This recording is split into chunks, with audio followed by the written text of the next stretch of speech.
جب جسمانی بلوغت ہو گئی ہے تو ذہنی طور پر بھی ان کو بالغ ہونے دیں. ان کے راستے میں رکاوٹ لگاتے ہیں, ان کو بچہ بچہ بنا کے رکھتے ہیں. ہوتا یہ ہے ڈسکرپنسی ہو جاتی ہے, جسم بالغ ہو گئے ہوتے ہیں اور ذہن ابھی بالغ نہیں ہوئے ہوتے, ذمہ داریاں اٹھانے کے قابل ان کو نہیں سمجھا جاتا. حالانکہ سمپل بات یہ ہے کہ اللہ تعالیٰ نے انڈیکیشن رکھ دی ہے کہ ایک لڑکی یا لڑکا کس وقت ماں یا باپ بننے کے قابل ہو رہا ہے. تو جب اتنی بڑی ذمہ داری اٹھانے کے قابل جسم ہو رہا ہے تو ظاہر ہے کہ ذہن بھی اسی حساب سے میچور ہو سکتا ہے.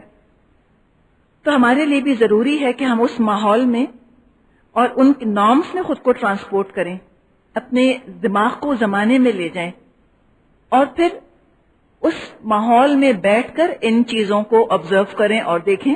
انشاءاللہ تعالی بہت سی رکاوٹیں ہمارے ذہنوں سے خود دور ہو جائیں گی. حضرت عائشہ کو اگر کوئی آپشن بھی دیتا کہ تم کو نبی اکرم صلی اللہ علیہ وسلم سے نکاح کرنا ہے یا اپنی عمر کے قریب کسی مرد سے نکاح کرنا ہے, تو یقین رکھیں کہ وہ اللہ کے رسول ہی کے نکاح میں آنا پسند کرتی. یہ بائی چوائس انہوں نے پسند کیا تھا. بہت زیادہ اللہ کے رسول سے محبت کرتی تھیں, اللہ کے رسول کو دیکھ کر شعر پڑھا کرتی تھیں. وحی کے دوران سخت سردی میں بھی جب اللہ کے رسول کو پسینہ آتا تھا تو آپ کے پسینے کو وہ موتیوں سے تشبیہ دیتی تھیں. محبت کے بغیر ایسے اشعار کہے نہیں جا سکتے. خود نبی اکرم کو بھی حضرت عائشہ سے بہت محبت تھی. مسند ابی داؤد میں روایت ہے کہ اللہ کے رسول فرماتے تھے, یا اللہ یوں تو میں سب بیویوں سے برابر کا سلوک کرتا ہوں, مگر دل میرے بس میں نہیں ہے کہ عائشہ کو زیادہ محبوب رکھتا ہے, یا اللہ اس کو معاف کر دے. حضرت عائشہ 18 سال کی تھیں جب بیوہ ہوئیں. 48 سال انہوں نے بیوگی کی حالت میں ایک وڈو کے طور پر گزارے.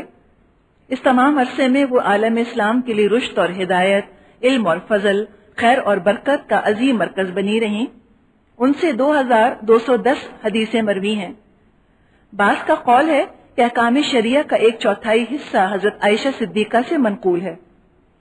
بڑے بڑے جلیل القدر صحابوں کی خدمت میں حاضر ہو کے ہر قسم کے مسائل پوچھا کرتے تھے. ابو موسیٰ اشعری رضی اللہ عنہ فرماتے ہیں کہ ہم لوگوں کو کوئی مشکل ایسی پیش نہ آئی جس کا علم عائشہ کے پاس نہ ہو رضی اللہ تعالی عنہا. یعنی ہر مسئلے کے متعلق انہیں نبی اکرم صلی اللہ علیہ وسلم کا اسوہ معلوم تھا. حضرت عروہ بن زبیر کا قول ہے, کہتے ہیں کہ میں نے قرآن, حدیث, فقہ, تاریخ اور علم الانساب یہ ان کے لینیج کا علم چلا کرتا تھا. اس میں ام المومنین حضرت عائشہ سے بڑھ کر کسی کو نہیں دیکھا. عنب بن قیس کا قول ہے, حضرت عائشہ سے بڑھ کر میں نے کسی کو فصیح اللسان نہیں دیکھا. بہت خوبصورتی سے بات کیا کرتی تھی سمجھا کر. حضرت معاویہ کا قول ہے, ہم نے حضرت عائشہ سے زیادہ بلیغ, زیادہ فصیح اور زیادہ تیز فہم کوئی خطیب نہیں دیکھا. تو آپ دیکھیں کہ اس نکاح میں کتنی ساری مصلحتیں تھیں, کتنے سارے لوگوں تک اللہ کے رسول کے بارے میں معلومات فراہم کی. حضرت عائشہ نے دین کے بارے میں بہت کچھ لوگوں کو سکھایا.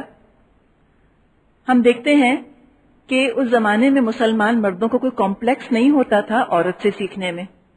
حضرت عائشہ استاد رہی ہیں, اور معمولی مردوں کی نہیں, صحابہ جیسے مردوں کی. انہوں نے کبھی اس میں اپنی بے عزتی نہیں سمجھی کہ ہم لوگ ایک عورت سے کیوں سیکھیں.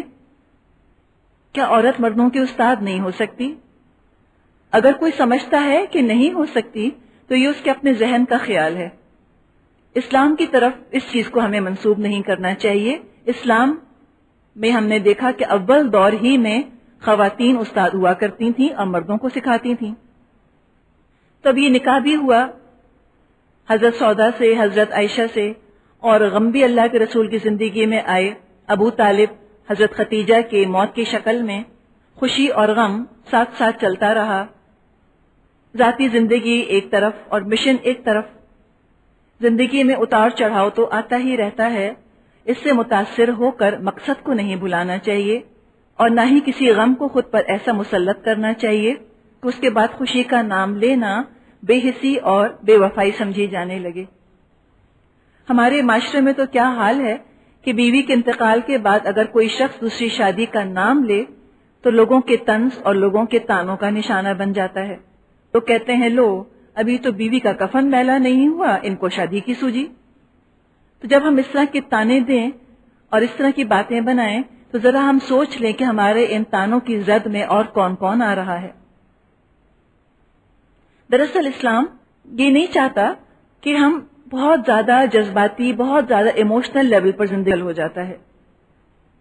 اسی سال یعنی کہ 10 نبوت میں اللہ کے رسول صلی اللہ علیہ وسلم نے مکے سے 60 میل دور طائف کی بستی کا سفر کیا کہ شاید وہاں اسلام کے لیے حالات سازگار ہوں۔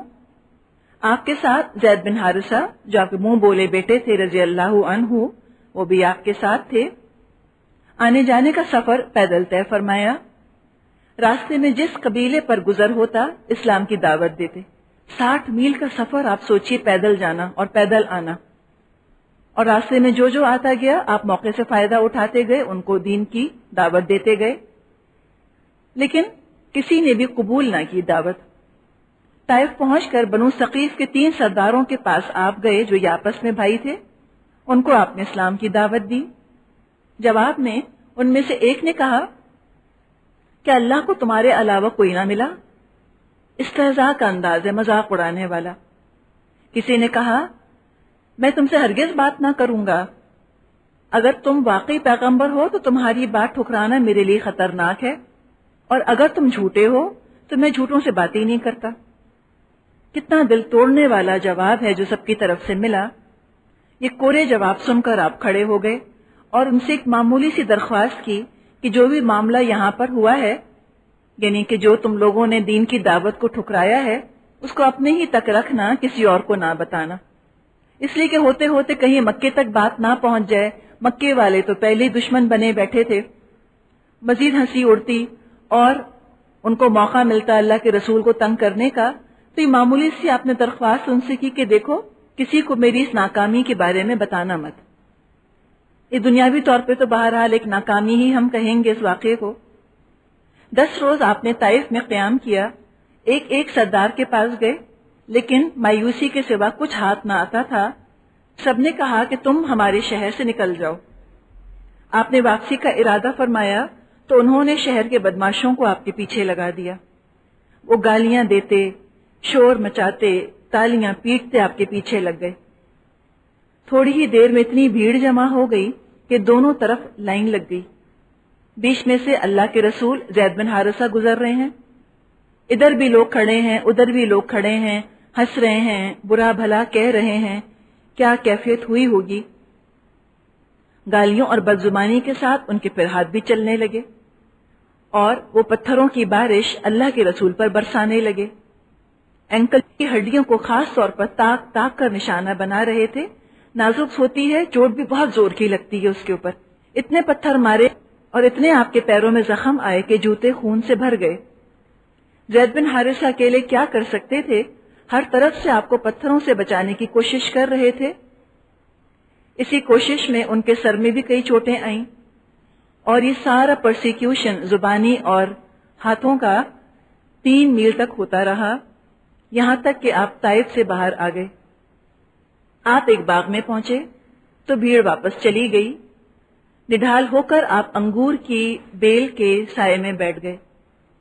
جسم آپ کا زخمی تھا، 10 دن کی کوشش کے باوجود ناکامی کا سامنا تھا، اور پھر اجنبی شہر میں جو بے عزتی لوگوں کے ہاتھوں ہوئی تھی، ایسی تو کبھی مکہ میں بھی نہیں ہوئی تھی۔ غم اور افسوس، دل دکھا ٹوٹا ہوا، شکوہ سننے والا کوئی نہیں۔ کس کے سامنے شکوہ کرتے؟ اپنا رب تھا، اسی کے سامنے اللہ کے رسول نے اپنا دل کھول دیا۔ فرمایا اللہم الیک اشکو ضعف قوتی وقلت حیلتی وہوانی علی الناس، یا ارحم الراحمین انت رب المستضعفین وانت ربی الی من تکلنی الی بعید یتجاہمنی ام الی عدو ملکتہ امری ان لم یکن بک علی غضب فلا ابالی ولكن عافیتک ہی اوسع لی اعوذ بنور وجهک الذی اشرقت له الظلمات وصلح علیہ امر الدنیا والآخرہ من ان ينزل بی غضبک او یحل علی سخطک لک العتبی حتی ترضی ولا حول ولا قوت الا بک۔ فرمائے اے اللہ میں تجھ سے اپنی کمزوری اور بے بسی اور لوگوں کے نزدیک اپنی بے قدری کا شکوہ کرتا ہوں۔ یا ارحم الراحمین، تو کمزوروں کا رب ہے اور تو ہی میرا بھی رب ہے۔ تو مجھے کس کے حوالے کر رہا ہے؟ کیا کسی بیگانے کے جو میرے ساتھ سختی سے پیش آئے، یا کسی دشمن کو تو نے میرا مالک بنا دیا ہے؟ اگر مجھ پر تیرا غضب نہیں تو کوئی پرواہ نہیں۔ یہ آپ دیکھیے مومن کی شان ہے، مشکلات آئیں زندگی میں کوئی بات نہیں، اگر اللہ ناراض نہیں ہے، خالی آزمائش کے طور پہ مشکلات آ رہی ہیں تو انسان کو دل تھوڑا نہیں کرنا چاہیے۔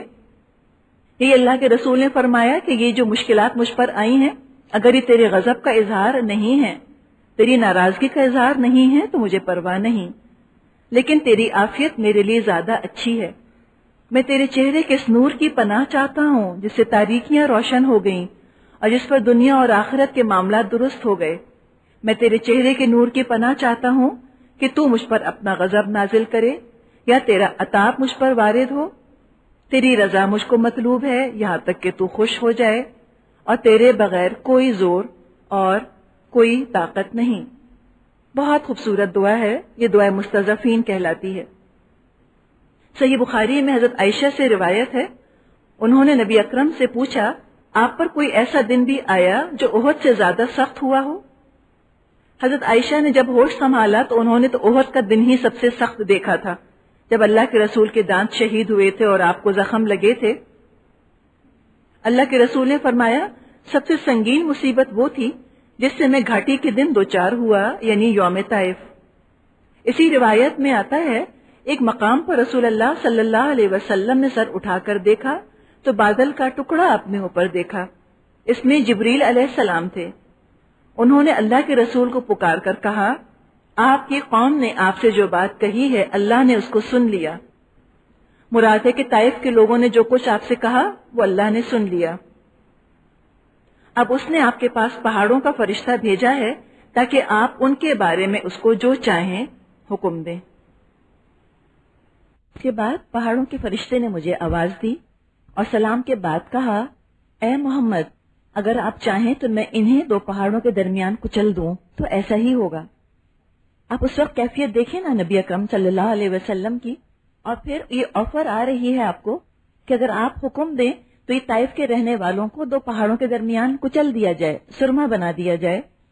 آپ نے فرمایا نہیں، بلکہ مجھے امید ہے کہ اللہ عز و جل ان کی پشت سے ایسی نسل پیدا کرے گا جو صرف ایک اللہ کی عبادت کرے گی اور اس کے ساتھ کسی کو شریک نہیں کرے گی۔ آپ کی یہ دعا قبول ہوئی۔ بنو ثقیف ہی سے محمد بن قاسم رحمت اللہ علیہ پیدا ہوئے اور انہی کی بدولت ہندوستان تک اسلام کا نور پہنچا، اور ہم سب انہی کے آج احسان مند ہیں جو آج ہم کلمہ پڑھنے والے ہیں۔ یقیناً اس کا کریڈٹ محمد بن قاسم کو بھی جاتا ہے۔ طائف سے نکل کر آپ نے جس باغ میں پناہ لی، اس کے مالکوں کے دل میں کچھ آپ کے لیے رحم آیا۔ انہوں نے عداس نامی غلام کو حکم دیا کہ انگوروں کا ایک گچھا ان کو لے جا کر دے دو۔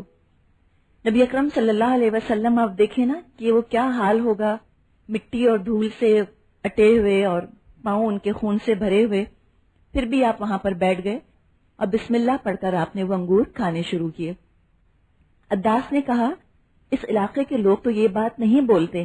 بسم اللہ کا کلمہ سن کر وہ چونکا اور پوچھا کہ یہاں کے لوگ تو یہ بات نہیں کہتے۔ نبی اکرم صلی اللہ علیہ وسلم نے جب اس سے پوچھا تو اس نے بتایا کہ وہ عیسائی ہے اور نینوا کا رہنے والا ہے، ننوا کا۔ تو رسول اللہ صلی اللہ علیہ وسلم نے فرمایا اچھا تو یونس بن متہ کی بستی کے رہنے والے ہو؟ ابھی ہم نے سورہ یونس پڑھی ہے نا، تو پوچھا کہ تم یونس بن متہ کی بستی کے رہنے والے ہو؟ بولا آپ یونس بن متہ کو کیسے جانتے ہیں؟ رسول اللہ نے فرمایا وہ میرے بھائی تھے، وہ نبی تھے اور میں بھی نبی ہوں۔ یہ سن کر عداس نے آپ کے سر اور ہاتھ اور پاؤں کو بوسہ دیا، بے ساختہ طور پہ وہ آپ کو چومنے لگ گیا کہ اپنے نبی کو نہیں چوم سکتا تو یہ تو انہی کے بھائی ہیں، اور اپنے مالکوں سے کہا کہ زمین پر اس شخص سے بہتر اور کوئی نہیں۔ سردار نہیں پہچانے اور غلام پہچان گیا، تو یہ ہدایت تو مال دولت پوزیشن پاور نہیں دیکھتی،